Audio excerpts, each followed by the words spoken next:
ओम नमो भगवते वासुदेवाय। श्रीमद्भागवत महापुराण एकादश स्कंद 20वां अध्याय। एक सन्यासी की कथा का वर्णन। श्री कृष्ण भगवान कहते हैं, उद्धव जी, इस श्लोक में ऐसा साधु तो कोई मालूम नहीं पड़ता जो दुष्टों के लिए दुखों की शांति और धीरज के साथ सह सके, क्योंकि जैसा घाव नीचों की वाड़ी से लगता है वैसा लोहे की बाड़ों से नहीं। हे उद्धव जी, ऐसे अपमान कैसे सहे जा सकते हैं? यह दिखने को ही मैं तुम्हें एक पुराना इतिहास सुनाता हूँ। इससे तुम्हारे प्रश्न का उत्तर हो जाएगा, क्योंकि दुष्टों से अपमानित हुए और अपने कर्म का ध्यान करके धीरज धरने वाले किसी एक भिक्षु ने इस कथन को गाया था। उसे तुम सावधान होकर सुनो। मालवा देश में एक धनी ब्राह्मण रहता था। वह खेती और व्यापार से अपनी जीविका करता था। वह ब्राह्मण अत्यंत कामी, लोभी और क्रोधी, कृपण, अधर्मी और स्त्री देवता सभी के लिए अत्यंत दुखदायी था। उसने अपने घर पर भी सभी बंधु बांधव अतिथियों को सत्कार अन्न धन से तो क्या वचन से भी नहीं किया। ऐसे दुष्ट स्वभाव वाले ब्राह्मण के स्त्री पुत्र, बंधु बांधवों, कन्या, सेवक आदि सभी बैरी हो गए। इस प्रकार केवल यक्षों की तरह धन की रखवाली करने वाले, धर्म से रहित, दोनों लोगों से निंदित हुआ वह ब्राह्मण के ऊपर पंच महायज्ञ के देवता कुपित हो गए।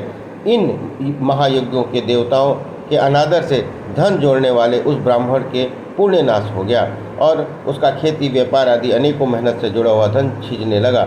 उस अधर्मी ब्राह्मण का कुछ तो धन ब्राह्मणों ने छीन लिया, कुछ चोरी हो गया, कुछ घर में आग लगने से नष्ट हो गया, कुछ लड़ाई झगड़े में खर्च हो गया और कुछ राजा ने नाना प्रकार के कारणों से लुटवा लिया। इस प्रकार धन गंवाकर और परिवार वालों से तिरस्कार सहकर उसे अत्यंत चिंता उत्पन्न हुई। वह लंबी श्वास भरकर उसी गए हुए धन की चिंता करने लगा। इसी चिंता और संताप से उस ब्राह्मण को वैराग्य का भाव, बड़ा उत्तम विवेक उत्पन्न हुआ। ऐसा विचार के उदय होते ही वह मन में विचारने लगा, हो मेरी बड़ी दुर्दशा हुई। मैंने अपने शरीर को नाहक दुख दिया। जैसे मेहनत दुख से मैंने धन जोड़ा था, वैसे ही धन धर्म कार्य में न लगाकर अकारथ ही नाश हो गया। सच है, कृपणों और अधर्मियों का धन कभी सुख नहीं देता। फिर यही नहीं, किंतु वह धन इस लोक में जीते रहने पर देह और मन को संतोष देता है और मरने पर धर्म न करने के कारण नरक में गिरने का साधन बन जाता है। जैसे थोड़ी थोड़ी सफ़ेदी सुंदरता को बिगाड़ देती है, वैसे ही मनुष्य यशस्वियों के यश और गुणियों के गुण बिगाड़ डालते हैं। पहले तो धन मिलने से भय पैदा होता है, फिर उसे बढ़ाने, रखवाली करने, खर्च करने, नाश होने और भोगने का डर ही बना रहता है। उस धन को पाने के लिए चोरी, हिंसा, झूठ, दंभ, काम, क्रोध, अभिमान, भय, भेद, बैर, अविश्वास, अहिंसा, स्त्री, जुआ, मद्यपान, ये 15 अनर्थ भोगने पड़ते हैं। इससे जो अपना कल्याण चाहते हैं वो इस अर्थ के अनर्थों से दूर ही रहें। माता पिता, भ्राता, स्त्री, मित्र, इन सबों में इस धन के पीछे मतभेद उत्पन्न होते हैं और एक एक कौड़ी के कारण एक दूसरे को बैरी बन जाते हैं। चाहे धन थोड़ा हो या अधिक, पर संताप देता है और इससे संतापित होकर लोग आपस में डाह करने लगते हैं। क्रोध में आकर आपस में प्रेम को तोड़कर उसे घर से निकाल बाहर करते हैं और आपस में मारपीट करने लगते हैं। जिस शरीर के लिए देवता से प्रार्थना करते हैं, उसे पाकर उसमें भी ब्राह्मण का चोला पाकर उसका अनादर और उस अपने स्वार्थ, मोक्ष और नाश करते हैं। वे लोग में सुख भले ही उठा ले, लेकिन परलोक में ऐसे को नरक में ही सहना पड़ता है। तब इस देह से जिससे स्वर्ग और मोक्ष की प्राप्ति हो सकती है, धन पैदा करके कौन बुद्धिमान पुरुष उस धन को मोहित हो अपना परलोक बिगाड़ेगा? कोई भी नहीं। जो देवता, ऋषि, पितर, भूत, कुटुंबी और धन के साझी भाई बंधुओं, इनकी ओर अपनी तृप्ति धन से नहीं करता, वह यक्षों की तरह धन का रखवाला अंत में नरक जरूर भोगता है। हे उद्धव, ऐसा संताप करता हुआ वह ब्राह्मण कहने लगा, अहो, धन के लिए व्यर्थ मेहनत करके मैं पागल हो गया। हाय, यह मेरा धन जाता रहा, आयु जाती रही, बल भी जाता रहा। अब तो बुढ़ापे ने आप पकड़ा है। अब कौन सा फल साधन करूं? अरे, मेरे समान और दूसरा क्यों नहीं इस अनर्थ की जड़ धन को जोड़ने में अपना समय नाश करेगा? तब यह संसार ही प्रभु की माया से मोहित हो रहा है। मुझे तो ऐसा ही प्रतीत होता है, जान पड़ता है कि मुझ पर भगवान कुछ प्रसन्न हुए हैं।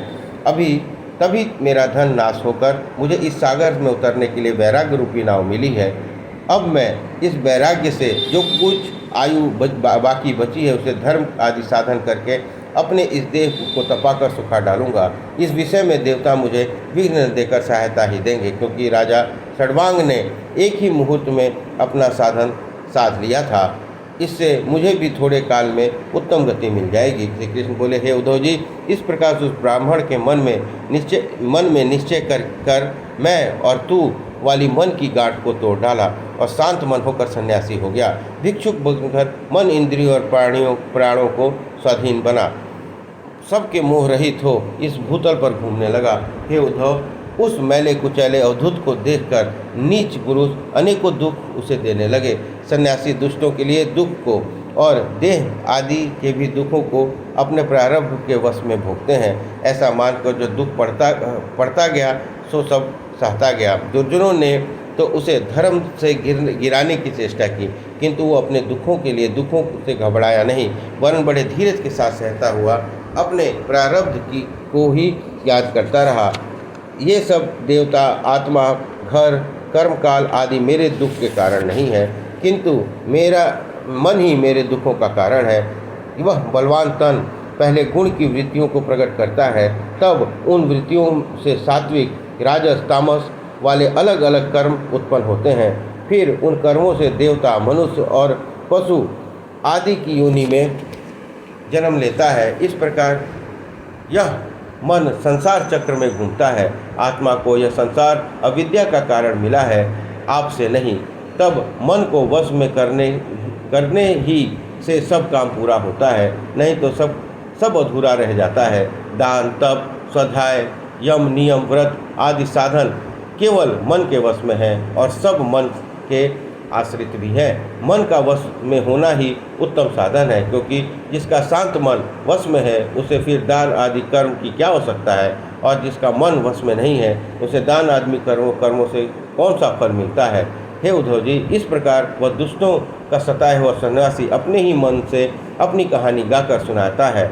उसे बोध होता है कि जीव को सुख दुख देने वाला और कोई नहीं, केवल उसका ज्ञान ही है।